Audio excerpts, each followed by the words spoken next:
Abra comigo a sua Bíblia em Romanos capítulo 8 e vamos para a palavra que Deus tem para nós nesta manhã. Romanos 8, 28. Romanos capítulo 8, verso 28. Diz assim: e sabemos que Deus faz todas as coisas cooperarem para o bem daqueles que o amam e que são chamados de acordo com o seu propósito. Outra tradução diz que todas as coisas juntamente cooperam para o bem daqueles que amam a Deus. Mas eu não posso pregar, não posso apresentar para vocês a mensagem desta manhã sem fazer a apresentação do versículo que vem depois, o versículo 29, que ele vai esclarecer o versículo 28. Ele diz assim: pois aqueles que de antemão conheceu, também os predestinou para serem conformes à imagem de seu Filho, a fim de que ele seja primogênito entre muitos irmãos. Qual é a mensagem desta manhã? Qual é a mensagem desta semana?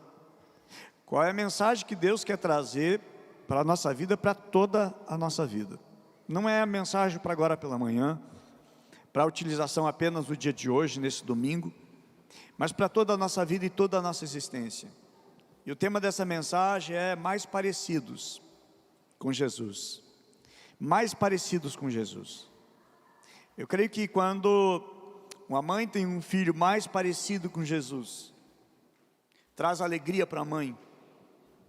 Eu creio que quando a esposa ela é mais parecida com Jesus, há harmonia dentro do lar.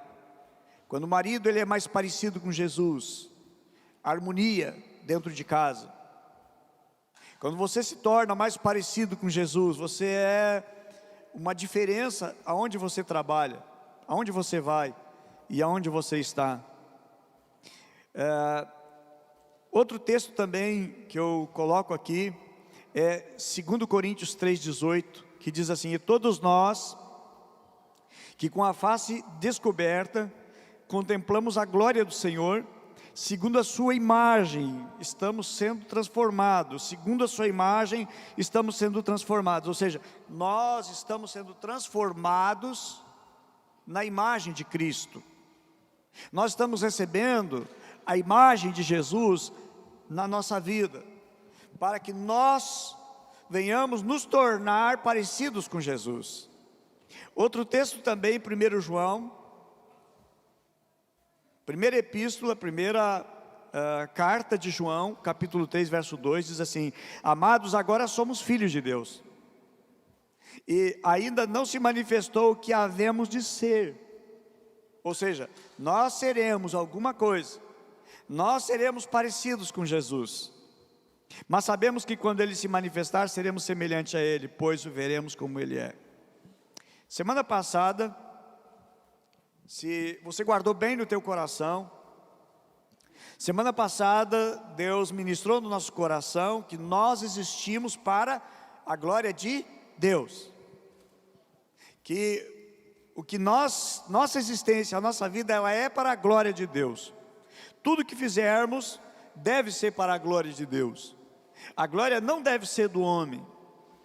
E aí eu inicio agora esta mensagem nesse domingo, perguntando por que nós viemos à igreja. Por que você vem à igreja?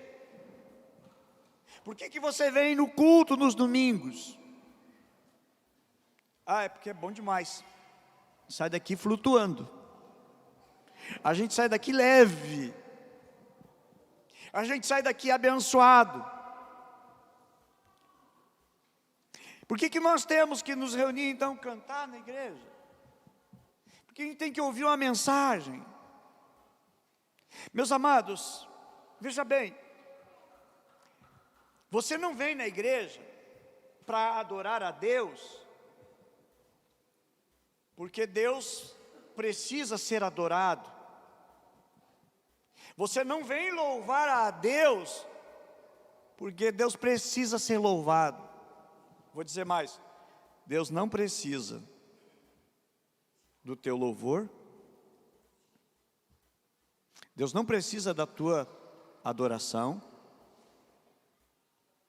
Deus não precisa nem do teu culto para Ele, porque Deus ele não está carente, num canto, chorando, ninguém me adora, ninguém louva o meu nome, ninguém está nem aí para mim. Deus não tem crise de existência, Deus não é sofredor porque você não louva, Deus não vai sofrer porque você não ora. Será que Deus precisa da minha adoração para Ele se sentir bem? Será que Deus fica lá num canto triste, emburrado, porque nós não estamos adorando? Ou porque nós não estamos contribuindo, nós não estamos ajudando, porque nós não ofertamos, porque nós não dizimamos, porque nós não jejuamos, porque nós não oramos? Será que Deus está lá num cantinho triste? Não, irmãos, entenda uma coisa, vamos entender junto, que Deus ele é onipotente, Ele tem todo o poder. Vamos entender que Deus, amados, Ele é todo poderoso, e Ele não precisa de uma adoração para Ele se sentir bem. Ele é Deus, você adorando a Ele ou não, Ele é Deus, você buscando a Ele ou não, Ele continua sendo Deus, Ele continua com o mesmo poder, com a mesma autoridade. Deus não precisa do nosso louvor, nem das nossas reuniões. Aliás, Deus não precisa estar aqui domingo de manhã. Você imagina Deus entrando aqui: Deus, que bom que tu veio nos visitar, sinta-se à vontade, depois do final do culto eu oro por ti. Oh meu Deus, que é isso? Deus não precisa. Deus não precisa que nós oramos por Ele. Deus é suficiente. Deus é todo poderoso. Deus não precisa de nada do que nós temos. Aliás, o salmista Davi, ele vai dizer: Senhor, nós não te damos nada, porque tudo é teu. Apenas reconhecemos que tudo vem de ti, então nós entregamos como adoração e louvor. Mas agora, irmãos, deixa eu dizer uma verdade, e aí nós vamos inverter essas situações. Nós precisamos do culto, nós precisamos adorar a Deus, nós precisamos orar a Ele, nós precisamos louvar a Ele. A necessidade não é de Deus, a necessidade é nossa de cultuar a Ele. Dentro de nós arde um desejo, uma necessidade de cultuar, de nos reunir no domingo, de nos reunir nos apriscos, que daqui a pouquinho já está ficando mais perto. Nós vamos começar a nos reunir presencialmente. Meus amados, Deus não precisa, a questão é que nós é que precisamos. Será que Deus está em crise porque eu não estou orando? Então Deus está mal? Deus está procurando um psicólogo para se aconselhar porque Ele está em crise e ninguém está orando a Ele? Ou porque a minha oração eu não estou fazendo, eu não estou dedicando a minha vida devocional? Não, Deus não está em crise, Deus não precisa. Agora, para a minha vida faz toda a diferença orar. Para a minha vida faz toda a diferença eu louvar a Ele. Para a minha vida, meus amados, faz grande diferença eu contribuir, ofertar, eu dizimar, eu jejuar, eu orar, eu louvar. A gente vem segunda-feira amanhã, 6 horas da manhã, orar aqui com os homens. A gente chega que nem um gato, né? Fraquinho, mas a gente sai daqui que é um leão, fortalecido.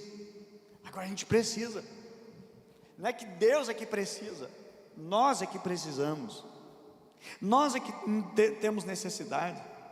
Até porque o salmista, Salmo 16, 11, o salmista dizia: na tua presença há delícias. Tem uma delícia estar na tua presença. Diz: na tua presença há plenitude de alegria, na tua destra delícias perpetuamente. E meus queridos, na nossa rendição, na nossa entrega, que Deus cumpre o propósito dele na nossa vida. E o grande propósito que Deus tem para nós vamos encontrar em Romanos 8, 28 e 29, que todas as coisas juntamente, elas cooperam para o bem daqueles que amam a Deus. E aí vai dizer depois, no versículo 29, vai nos descrever: pois aqueles que de antemão conheceu também predestinou para serem conformes à imagem do seu Filho. E eu digo, a gente sempre usa esse versículo, que todas as coisas juntamente cooperam para o bem dos que amam a Deus. Nós usamos sempre de maneira errada, porque a gente pensa o seguinte: olha, se a minha casa incendiar, todas as coisas cooperam para o bem daqueles que Deus vai me dar uma casa melhor ainda. E se eu for assaltado, o ladrão levou, mas Deus vai me dar coisa melhor, um carro melhor, uma moto melhor, uma bicicleta melhor. O diabo levou, mas todas as coisas cooperam para o bem daqueles que amam a Deus, então Deus vai me dar um celular melhor. Nós interpretamos assim. Nós entendemos o seguinte: eu perdi o emprego, então todas as coisas cooperam para o bem daqueles que amam a Deus, Deus vai me dar um emprego melhor. Eu digo, nós interpretamos errado, porque o contexto vai dizer o seguinte: todas as coisas cooperam para o bem daqueles que amam a Deus, para que eles sejam transformados à imagem de Cristo. O foco é a imagem de Cristo. Não é que eu perdi o carro, eu vou ter um carro melhor então. Não é porque se eu perdi o relógio, eu vou ter um relógio melhor. Se eu perdi o meu celular, eu vou ter um celular melhor, um computador melhor. Não. É o seguinte: se eu passei por uma prova, uma luta, aquele está trabalhando para que a imagem de Cristo seja formada em minha vida, para que eu me torne mais parecido com Cristo, para que eu tenha na minha vida a característica de Cristo. Não, todas as coisas cooperam para isto, porque esse é o propósito de Deus. A leitura no versículo 29, ela vai explicar o versículo 28. Então Paulo está dizendo: nos predestinou, Ele nos escolheu, Ele nos apontou para sermos conforme a imagem do seu Filho. E eu digo, e para sermos a imagem de Jesus Cristo, para sermos a imagem de Cristo, para sermos a imagem de Jesus. Então o que Deus quer para mim na vida é que eu seja igual a Jesus. Então quando diz que todas as coisas juntamente cooperam para o bem, é para o bem, para que eu seja igual a Cristo, para que eu me torne mais parecido com Cristo, para que em minha vida seja transformada, seja mudada, seja alterada, para que eu seja mais parecido com Jesus, e não mais parecido com o mundo. Então o grande propósito de Deus, para mim, é enquanto eu adoro a Deus, a imagem de Cristo está sendo formada na minha vida. Enquanto eu venho no culto, cultuar e adorar a Deus, a imagem de Cristo vai sendo formada na minha vida. Enquanto eu estou adorando, cultuando, enquanto eu estou participando no discipulado, enquanto eu estou participando, crescendo na fé, enquanto eu estou participando do aprisco, enquanto eu estou participando das reuniões, Deus está trabalhando, Ele está colocando o que é de Cristo na minha vida. Porque você não veio na igreja para ouvir sobre guerra, para ouvir sobre como está o mundo, para ouvir sobre como está a pandemia, relatos da pandemia, a crise de desemprego. Você não vem na igreja para ouvir tendências políticas, você vem na igreja para buscar Deus. E aí você recebe de Deus. E esse receber de Deus vai te transformando, para que sejamos mais parecidos com Cristo. E Deus vai me transformando, para que eu seja mais parecido com o seu Filho. Então todas as coisas juntamente cooperam para o bem daqueles que amam a Deus, porque Deus me predestinou para ser a imagem de Cristo. No versículo 29, desde o princípio Deus nos predestinou para sermos igual a Cristo. Quando Deus criou o homem, Adão e Eva lá no jardim, aconteceu que Adão preferiu desobedecer a Deus. Adão preferiu desobedecer a Deus. E a Bíblia diz que Deus formou Adão. Gênesis capítulo 1, versículo 26. A sua imagem e a sua semelhança. Quando Deus criou o homem, Deus criou o homem para ser a sua imagem e a sua semelhança. Vou repetir, para que guarde no teu coração. Deus criou o homem para que ele seja a sua imagem e a sua semelhança. Deus fez o homem a sua imagem e a sua semelhança. Mas o homem resolveu não adorar a Deus. Gostou da tentação que ele seria como Deus. E ele pecou. E a Bíblia diz que ele pecou, ele foi destituído da glória de Deus. Ele já não tem mais a imagem. Ele não possui mais a semelhança de Deus. Porque ele pecou, ele perdeu. Aí quando nós rendemos a nossa vida a Cristo, começa uma caminhada de nós tornarmos novamente a imagem e a semelhança de Deus. Deus disse, façamos o homem a nossa imagem, a nossa semelhança. Aí Romanos 8, 29 vai nos ensinar que tudo deve cooperar para que eu e você, para que nós sejamos ser igual a Cristo. Então o culto que participo, ele deve me conduzir a isto. Os cultos de adoração, o meu louvor, ele precisa ser um tempo de transformação na minha vida. Quando você chega na casa do Senhor, você adora, você louva, pode ter certeza, Deus está trabalhando para que você seja mudado, você seja transformado. Então é cada culto, cada discipulado, cada prisma, cada comunhão, ele deve me conduzir para ser mais parecido com Cristo. Embora que o pecado ele vai me levar para ser diferente de Cristo, para longe de Deus. E meu culto ele deve sim, levar-me a ser mais parecido com Cristo, me aproximar mais de Deus. Então a gente sai do culto mais alegre, a gente sai do culto mais leve, e uma bênção porque eu estou sendo transformado, é um processo de transformação, sai melhor. Você entra no hospital ruim, você entra no hospital gemendo, você entra no hospital gritando de agonia, de dor. Aí você passa pela cirurgia, pós-operatório, recuperação, e você sai dali mais leve. Você não sai pior. A igreja também. Você entra quebrado por aquela porta. Você entra desacreditado na igreja. Você chega moralmente destruído, emocionalmente acabado. Mas você sai daqui leve, você sai daqui leve. Você sai daqui diferente. Por quê? Por que isso? Porque está sendo gerado na tua vida a imagem de Cristo. Mas se eu sair da igreja, se eu sair do culto, se eu sair da reunião aborrecido, chateado, triste, a imagem de Cristo ela não está sendo gerada na minha vida. Mas aqui é um lugar de transformação. Todos nós aqui estamos no bloco cirúrgico de Deus. Deus está tratando, Deus está fazendo, Deus está operando na nossa vida. E vamos entender, meus amados, que tudo precisa cooperar para o meu bem. E o meu bem é ser igual a Cristo. Não ser igual ao diabo. Não ser igual ao mundo. Não ser igual a um enganador, um trapaceiro. Não. Eu estou sendo transformado para ser igual a Cristo. As angústias, os sofrimentos que me sobrevêm, eles vêm para me tornar mais parecidos com Cristo. As lutas, as batalhas que eu atravesso, devem existir para que eu seja transformado, para que eu amadureça, para que eu cresça. Então vamos entender que Deus, na sua eterna sabedoria, entendimento e conhecimento, Deus nos predestinou desde a criação humana, diz a palavra de Deus. Deus nos predestinou para sermos a semelhança do seu Filho Jesus. Esse é o propósito. E o propósito dessa mensagem é que nós venhamos imitar a Cristo.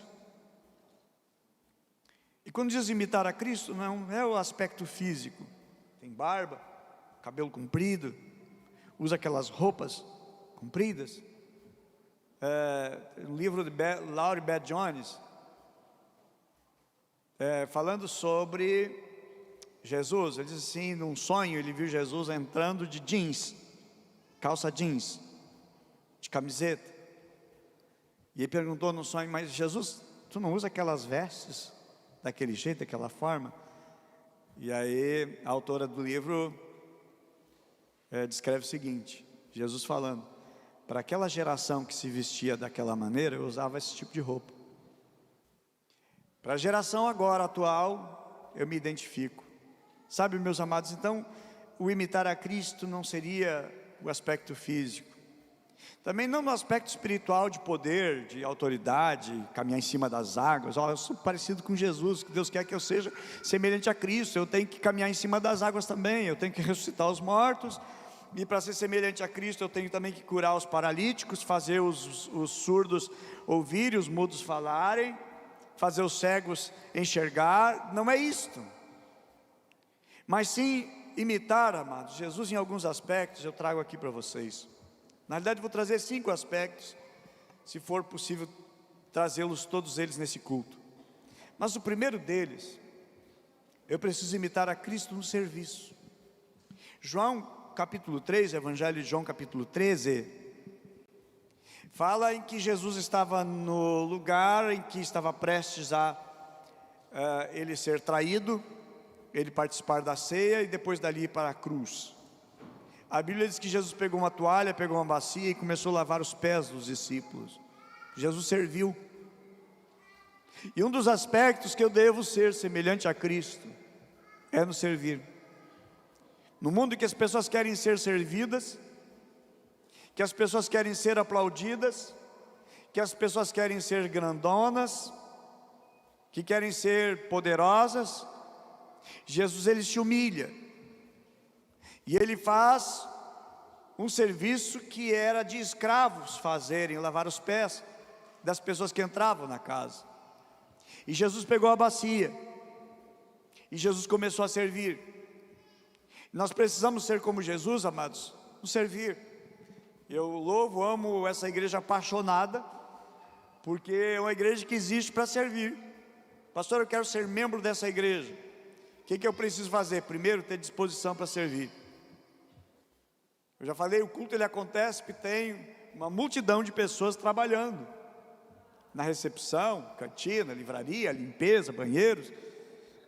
São muitas pessoas servindo. Eu não posso me tornar um cristão parecido com Cristo se eu não quero servir.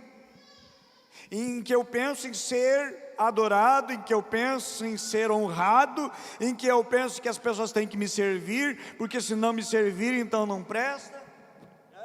Eu não quero mais saber dessa igreja, porque ninguém me serve nessa igreja. Não, Jesus ele veio para servir. E o propósito de Deus formar Cristo na nossa vida é para que nós venhamos servir.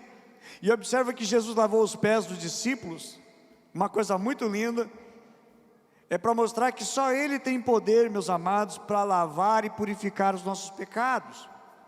Ele perdoa os nossos pecados, Ele lava os nossos pecados. Ao lavar os pés dos discípulos, estava também passando uma linguagem, além de serviço, que só Ele pode perdoar os pecados. Só Ele pode tirar os encardidões que os nossos pecados deixam incrustados na nossa alma, na nossa mente, na nossa vida. E a igreja ela existe com um propósito. O propósito da igreja é servir ao mundo, o mundo caído, o mundo perdido. Se você existe, pode ter certeza, você existe para servir. A igreja ela existe para servir. Jesus veio e disse: eu não vim para ser servido, eu vim para servir. Eu vim para dar a vida. E a igreja ela existe nesse propósito de servir. Meus amados, nós existimos para servir quem está à nossa volta. Quando nós nos entregamos a nossa vida a Cristo, nós nos colocamos à disposição de Cristo. Somos dele, não somos mais nossos. Pertencemos a Ele. Ele nos comprou e agora nós servimos. E eu digo assim, é uma alegria, um prazer servir. A gente se realiza, a gente se enche de Deus, a gente se enche do Espírito Santo servindo. Há um privilégio que existe no servir. Importa onde vai ser o meu serviço, mas estou ali à disposição. Infelizmente existem pessoas que se dizem cristãos, que não querem servir, se acham grandão demais, se acham que são as melhores peças que existem sobre a face da terra, se acham uma Coca-Cola rara de encontrar no deserto, acha que é a última bolachinha do pacote, se acha o melhor. Então não é parecido com Cristo. Se nós não existimos para servir, nós não parecemos com Cristo. Mas se quisermos ser mais parecidos com Cristo, nós precisamos servir. Tem uma expressão que diz que quem não vive para servir, não serve para viver. Eu digo, há um prazer, há uma alegria de servir, há uma satisfação. É Deus formando em nós, enquanto servimos, é Deus formando em nós a imagem do seu Filho. Segunda coisa também, como que nós podemos imitar Jesus, tá? É nunca desprezar alguém por ser um pecador, ou por ter caído da graça de Deus, ou porque um dia errou e pecou. Às vezes dentro do casamento existe alguma mancha, e às vezes tem dificuldade de manter o relacionamento, porque não consegue esquecer o passado, o erro da outra pessoa. Gente, a Bíblia diz o seguinte: quem está em pé, cuide para que não caia. 1 Coríntios 10, 12. É julgar um irmão, aquele lá caiu, olha só. Então assim, nem vamos aproximar mais dele, porque ele caiu. Gente, é um pobre coitado, que está tentando se erguer. Errou, falhou, pecou, mas quer se erguer. Agora imagina a gente ficar pisando em cima de uma pessoa caída.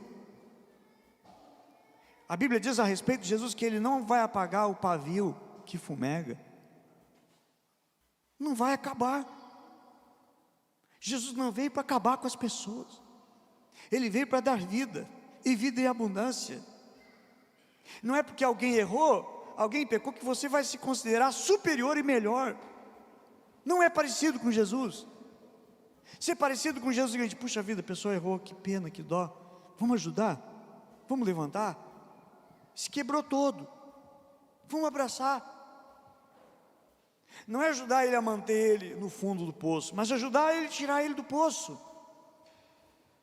Ser parecido com Jesus, amados, não é condenar o erro, o fracasso. Quem aqui já não fracassou? Quem aqui já não errou? Levaram Jesus, uma mulher pega em adultério, e a lei mandava apedrejar até a morte, a adúltera e o adúltero também. É interessante que eles são seletivos, usam a lei para quem eles querem. Deveriam ter levado o homem junto, e não levaram o homem, porque segundo alguns estudiosos, armaram a arapuca, para aquela mulher cair naquela arapuca, e para poder exatamente condenar Jesus, é o que eles queriam. E aí eles chegam para Jesus e digam, e expressam o seguinte: Senhor, pegamos essa mulher em adultério, e a lei manda apedrejar. O que tu diz? A Bíblia diz que Jesus estava escrevendo no chão e continuou escrevendo ainda no chão. E aí Jesus diz a seguinte expressão: se alguém não tiver cometido pecado, que atire a primeira pedra. Jesus usou de misericórdia. Jesus poderia dizer: olha, a lei diz isso, então usa a lei, fácil, usa a lei. Mas não mostra o coração amoroso de Jesus e perdoador. Imagina que cada vez que você pecar, queridão, um anjo jogasse uma pedra em você. Você viria para o culto cheio de hematoma. Mas graças a Deus pela bondade, pela misericórdia de Deus, que quando alguém peca, Deus não manda pedra. A Bíblia diz que Deus espera o nosso arrependimento, que nós confessamos e abandonamos o nosso pecado e corramos para Ele. E que todos os dias oramos também, devemos orar para que não cairmos em tentação. Oração do Pai Nosso, não nos deixa cair em tentação. Mas não é a atitude de Jesus jogar pedra. Agora, certamente você conhece muita gente que joga pedra. Talvez você é um jogador de pedra profissional, porque você acusa manhã, tarde e noite, e faz hora extra e serão de madrugada. Então, você não é parecido com Jesus. Quer ficar triste com o pastor? Fica. Mas a palavra é de Deus. Se você é alguém que vive acusando, te digo, você está mais parecido com Satanás, mais parecido com o diabo, porque a Bíblia diz que o diabo, Satanás, ele é o nosso,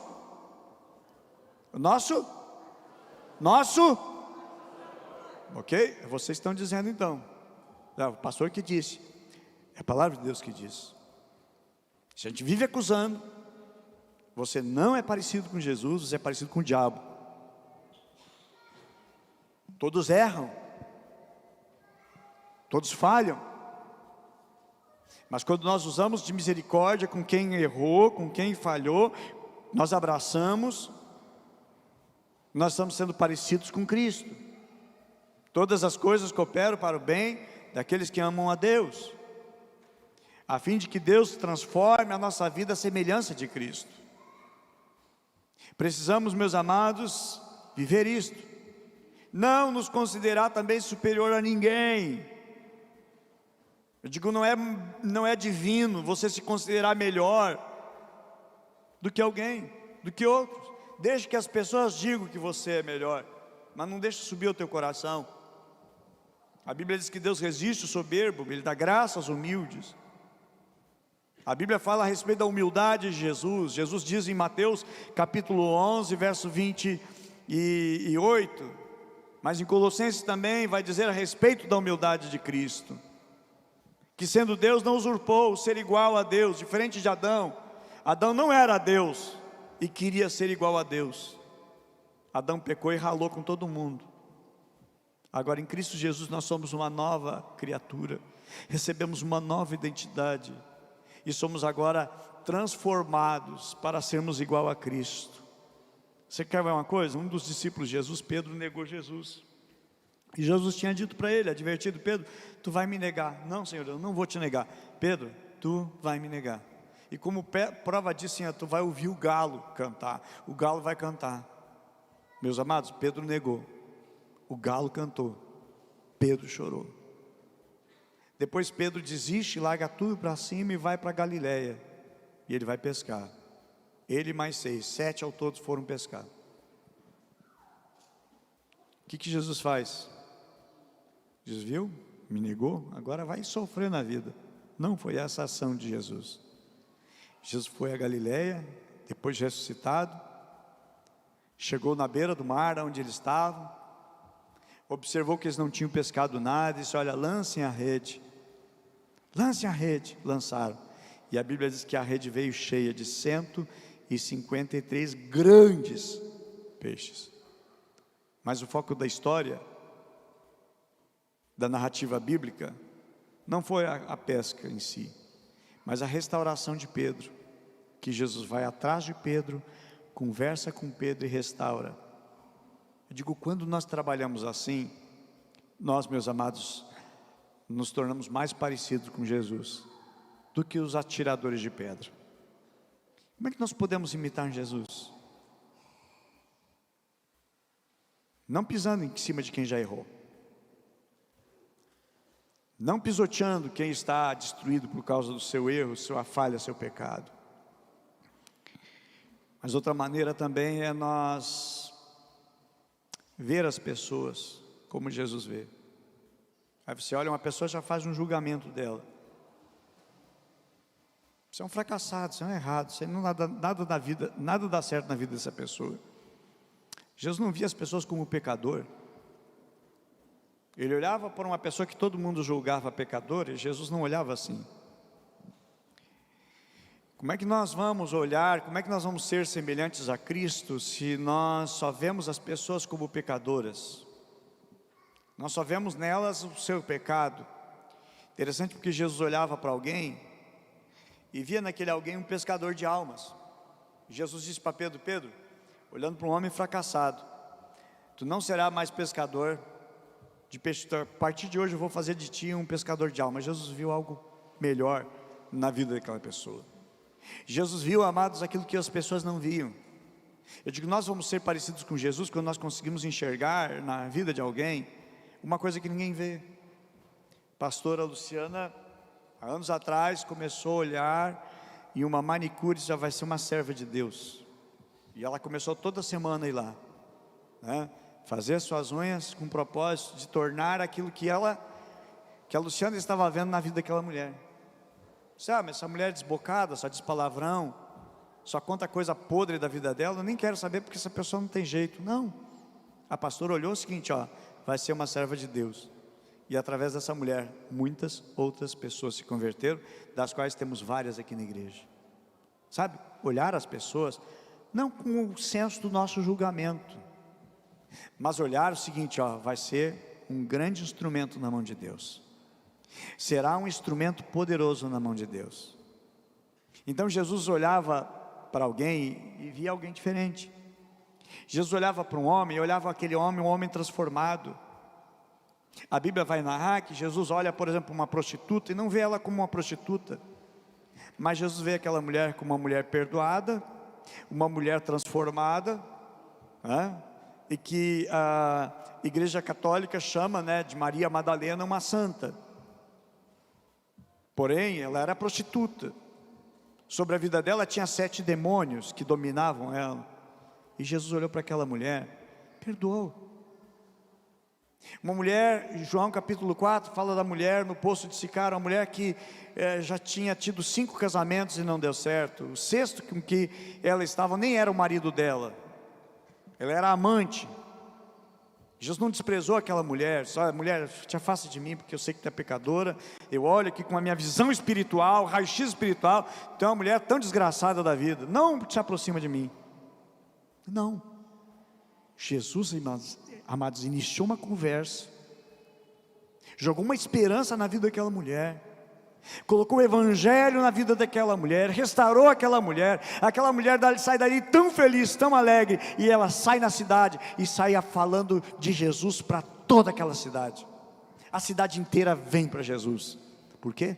Jesus não olhou ela, uma mulher com a vida estragada, e condenando ela. Interessante porque em Israel tinha 4 seitas, e uma das seitas era dos fariseus. Eles não comiam com os publicanos. Publicanos eram cobradores de impostos, considerados maiores pecadores da nação.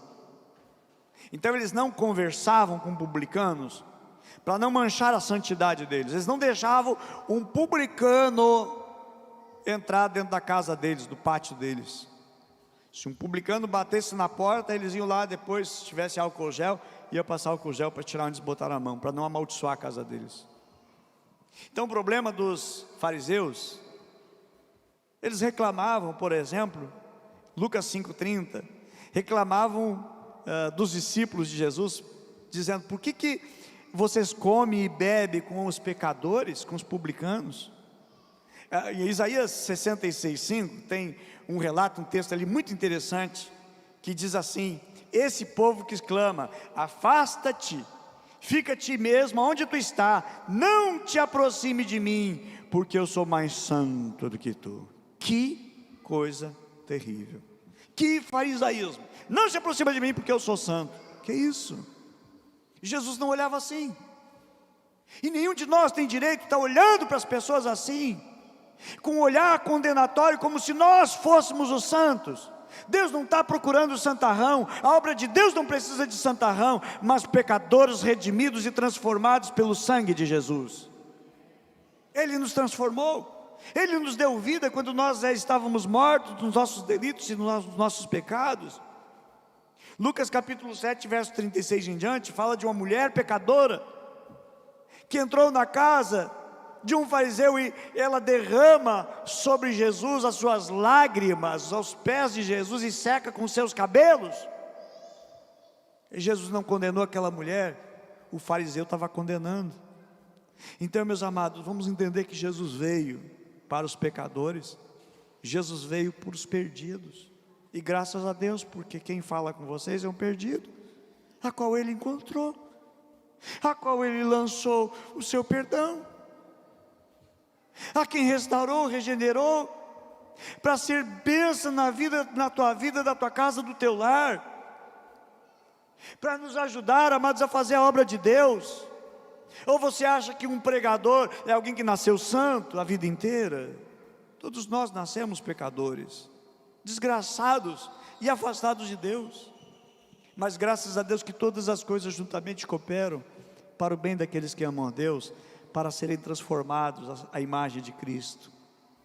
Meus amados, Jesus chega no lugar que era o pior lugar que os judeus observavam e olhavam, que era o lugar onde cobravam os impostos. Os judeus odiavam quem estava lá. E lá tinha um homem chamado Levi, Mateus. E Jesus disse para aquele homem: vem e me segue. A Bíblia diz que ele deixou aquele serviço super bem remunerado dele e seguiu Jesus. Todo mundo condenava: isso aqui é um publicano, isso aqui é um pecador, o que está fazendo andando com Jesus? E olha esse negócio assim, ó, esse pessoal andando com Jesus, isso aí não presta, porque olha quem está lá, está o Mateus lá. Pois é, irmãos, pois esse pecador, cobrador de imposto, chamado de publicano, Jesus não viu nele um pecador excluído, mas ele viu um evangelista e um missionário. Quando você abre a Bíblia no Novo Testamento, o primeiro livro que você vai ler é o livro de Mateus. Todo mundo olhava ele como um cobrador de imposto, um pecador, mas está aqui a prova, na Bíblia está a prova de que Jesus não olha o ser humano, a pessoa, como um pecador e sai desprezando. Então por que a gente vai desprezar alguém que pecou? Por que nós vamos pisotear alguém que errou? Por que a gente vai carregar isto e criar uma marca na vida da pessoa, vamos marcar na testa da pessoa? Não, nós não parecemos com Cristo Jesus. Você não se parece com Jesus. Nós precisamos olhar como Jesus olha. Vai ser um grande instrumento na mão de Deus. Eu amo olhar para as pessoas e olha, Deus vai fazer uma obra muito grande através da vida dessa pessoa. Eu amo as crianças, sou apaixonado por crianças, né? As minhas 3 crianças cresceram, né? 2 estão casados, a terceira está em Cristo orando. Já estou esperando um neto, chegar talvez lá em fevereiro. Eu sou apaixonado por criança, e eu fico imaginando, meu Deus, o que essa criança vai ser na mão de Deus? Olhando a Clarinha, onde ela chega, ela espalha alegria 20, 30 metros em redor dela. De que vai ser essa criança na mão de Deus? Saber o olhar que Deus tem conosco, é o olhar que Deus olha para a nossa vida. Ainda que você esteja afundado em tanto pecado, Deus não está olhando para você como um imenso, nojento pecador. Ele te ama, e Ele tem um propósito na tua vida. Da onde você estava, onde Ele tirou, e aonde Ele está te colocando, são lugares extraordinários. O apóstolo Paulo diz que Ele nos fez assentar nas regiões celestiais em Cristo Jesus. Então, como nós, meus amados, como Deus nos vê? Ele nos vê assim, como um missionário, como um obreiro na sua casa, como um discipulador, como um líder de aprisco, como um obreiro na sua casa. Como nós podemos imitar a Cristo, meus amados? Amar como Cristo amou. Efésios 5:2 diz assim: vivam em amor, como também Cristo nos amou. Vivam em amor como Cristo nos amou e se entregou por nós como oferta e sacrifício de aroma agradável a Deus. Infelizmente temos cristãos que se dizem cristãos e eles não amam. Tem crente que só tem discurso, só expressão, só blá blá blá, mas na prática, a prática deles é muito diferente do discurso. E amor não é palavras, amar não é expressão, amar é atitude, amar é uma ação. Você não ama falando, você não ama dizendo, você ama fazendo, atuando, agindo. E a Bíblia diz que Jesus amou as pessoas ao ponto de dar a sua vida por elas.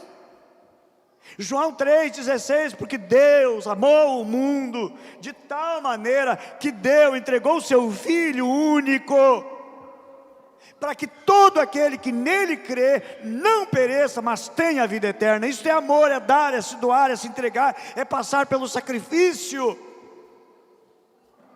E não é colocar condições para amar.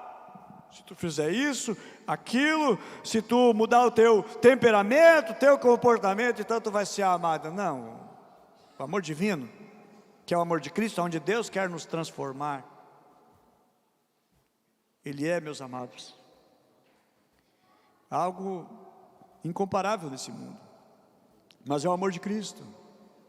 Eu amo sem que a pessoa mereça ser amada, porque se você amar quem merece ser amada, você não fez nada. É uma troca de moedas. Mas amar não é troca de moeda. Você ama quem não merece. É atitude. Por exemplo, você é mamãe, você ama o seu filho, você ama a sua filha, está lá com 6 meses, 5 meses. E posso fazer a pergunta? O que essa criaturinha de 5, 6 meses faz para merecer o teu amor? Não, mas ela é muito comportada. Ela já sabe fazer pipi lá no banheiro, não usa fralda desde que nasceu. Ela sai assim engatinhando, na realidade não gatinha para gatinhar, ela gatinha que quer limpando a casa, assim, sai se arrastando, tira todo o pó da casa, faz um vai e vem. Não, ela não faz nada, só te dá trabalho, só te deixa acordado de noite. Você está com dor nas costas, tanto naná. A nossa primeira filha, Bruna, me dava dor nas costas, porque eu tinha que ficar embalando para ela dormir. E aquela criaturinha não dormia, gente, não dormia. E vamos lá, eu cantava, né? Talvez ela não dormia porque a minha voz era ruim mesmo. Não vou dormir, para de cantar. Embalava, andava para um lado, andava para o outro. Gente, só dá trabalho. Só dá trabalho. E por que a gente ama se só dá trabalho? É porque amor é atitude. Merece? Não, ele não merece, não fez nada. Não é que essa criança é o seguinte, ó, ela me paga 5 mil por mês, então, não paga nada. Até pelo contrário, teu orçamento estava ali no limite, aí veio o bebê, agora deu, né? Agora é fralda, lá para ajudar, nós ainda tínhamos um custo de um leite, né, chamado NAN, né? Gente, mas digo, é prazeroso a gente amar. Os filhos é natural amar, mas as outras pessoas, pois devemos sim tributar esse amor, porque amar é divino. Quando nós amamos, nós estamos sendo parecidos com Cristo. Todas as coisas juntamente cooperam para o bem daqueles que amam a Deus, porque o que Deus quer nos transformar na imagem do seu Filho. Então não é colocar condições para que as pessoas possam ser amadas por nós. A Bíblia diz em 1 Coríntios 13 que o amor é sofredor, que o amor é paciente, que o amor ele é benigno. E aí Jesus nos ensina que nós não devemos amar na expectativa de receber alguma coisa, de ter alguma coisa em troca. E o último ponto da mensagem, devemos imitar a Cristo também, falando como Jesus. E Jesus falava muito da eternidade, ele só falava das coisas do Pai, não das coisas da terra. Jesus, olha, o que eu vou comparar ao reino dos céus? Ele contava coisas da terra para comparar as coisas eternas e as coisas celestiais. Então como é que nós vamos nos comparar, meus amados, imitar Jesus? Falando da eternidade, não das coisas aqui. Eu vejo pessoas que elas só falam das coisas da terra, da boca não sai nada daquilo que é eterno. E nós precisamos ter os pés no chão, na terra, mas a nossa mente, o nosso coração em Cristo e nas coisas eternas. Em tudo Jesus falava sobre o reino de Deus, conversava sobre o reino de Deus. Jesus falava sobre a eternidade, falava sobre a salvação eterna. Ele, diante de Pilatos, ele dizia: o meu mundo, o meu reino não é desse mundo, aqui não é minha pátria, aqui não é o nosso lar. A Bíblia diz que nós somos forasteiros aqui, que aqui não é a nossa pátria, aqui não é o nosso lar. Então como nós podemos imitar a Cristo? Falando dele, anunciando o seu amor, mostrando, apontando a mensagem da cruz. Meus amados, nós nos tornamos mais parecidos, falando da eternidade, Não falando das coisas aqui. A Bíblia diz: eu vou para o Pai, mas eu vou preparar um lugar para vocês. E falar desse lugar é ser apaixonado por Cristo, falar das coisas de Cristo e não das minhas coisas. Às vezes você é tão chato, porque você só fala das coisas da terra, só das tuas coisas e não das coisas de Deus. Eu digo assim: Deus quer te usar para você começar a falar das coisas eternas, sermos semelhante a Cristo. Paulo, o apóstolo, 1 Coríntios 9, 22, ele diz o seguinte: olha, eu me fiz de fraco para com os fracos, para ganhar os fracos. Eu fiz-me de tudo para com todos, para que por todos os meios chegar a salvar alguns. Meus amados, Jesus, sendo Deus, Ele se fez humano para ganhar os humanos, se fez homem para ganhar os homens. E Paulo disse: olha, eu me fiz de grego para ganhar os gregos, eu me fiz de judeu para ganhar os judeus, eu me fiz de todas as coisas por meio de mim, Paulo estava querendo dizer, para que pudessem conhecer, entender a grandeza do Evangelho, a grandeza de Cristo. Eu sei, meus amados, que a mensagem que eu lhes trago, ela é difícil também para mim mesmo viver, porque como assim a gente vai ser igual a Cristo? Eu não estou querendo ser aqui hipócrita, falando de coisas que é para vocês somente, as falo para mim também. Se eu disser para vocês como a gente tem que ser um grande artista como Picasso, não tem como. Coloque as ferramentas nas minhas mãos para que eu desenhe como Picasso, eu não sei. Coloca nas minhas mãos as ferramentas para que eu desenhe, faça obra de arte como Shakespeare. Eu não faço, eu não sei. Você colocar uma bola nos meus pés para que eu jogue como... Qual é o melhor do mundo, hein? Wesley? Vai o Neymar, serve. Gente, coloca umas bolas nos meus pés, me dá 8 lições como ser como Neymar. Vai ser um fiasco, eu não sou como Neymar. Vai ser impossível para mim. A mesma coisa vai ser impossível para você. E como é que você é igual a Cristo então? Aí você diz assim: pastor, meu pastor querido e amado, e amo de respeito, mas eu não consigo.